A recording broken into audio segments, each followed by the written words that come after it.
Rashmi Gautam career Uday Kiran Holi కంటే ముందే ప్రారంభమైంది.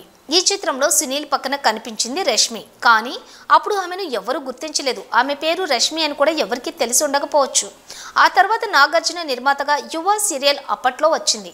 అందులో కృష్ణు, విశ్వ, రష్మి, కరుణ ఇలా ఎంతోమంది ఫేమస్ అయ్యారు.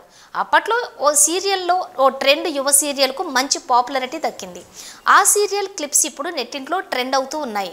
ఈ సీరియల్లో రాజమౌళి, అనుష్క శెట్టి వంటి వారు కూడా గెస్ట్ అపీరియన్స్ ఇచ్చారు. వాటికి సంబంధించినటువంటి సీన్లను ఇప్పుడు జనాలు ట్విట్టర్లో ట్రెండ్ చేస్తున్నారు. ఇవి చివరకు రష్మి గౌతమ్ వరకు వెళ్ళినట్టున్నాయి. నాటి రోజుల్ని తలుచుకుంటే ఎంతో బాగుంటుంది అంటూ రష్మి గౌతమ్ కూడా మురిసిపోయింది. ఇక ఇదే పనిలో నాగార్జునకు ఓ చిన్న రిక్వెస్ట్ కూడా పెట్టేసింది. యువ సీరియల్ రీయూనియన్ ఎపిసోడ్ చేస్తే బాగుంటుంది అంటూ నాగార్జునకు రిక్వెస్ట్ పెట్టింది రష్మి గౌతమ్. మరి ఈ కోరిక తీరుతుందా? నాగార్జున ఆ మేరకు ప్రయత్నాలు చేస్తాడా లేదా అన్నది చూడాలి. ప్రస్తుతం రష్మి గౌతమ్ అయితే బుల్లితెరకే పరిమితమైన సంగతి తెలిసిందే.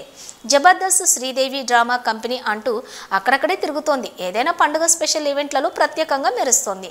రష్మి ఆ మధ్యలో కొన్ని చిత్రాలు చేసింది. కానీ ఆమెకు సిల్వర్ స్క్రీన్ ఎక్కువగా కలిసి రాలేదు.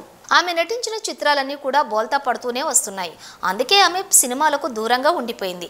తన పూర్తి ఫోకస్ అంతా కూడా బుల్లితెరపైనే పెట్టేసింది. అందుకే ఆ మల్లెమాలను వదిలి వెళ్ళటం లేదు. వేరే వైపు దిక్కులు కూడా చూడటం లేదు. ఇంకా సుధీర్, రష్మి ట్రాక్కి అయితే డిమాండ్ తగ్గలేదన్న సంగతి తెలిసిందే.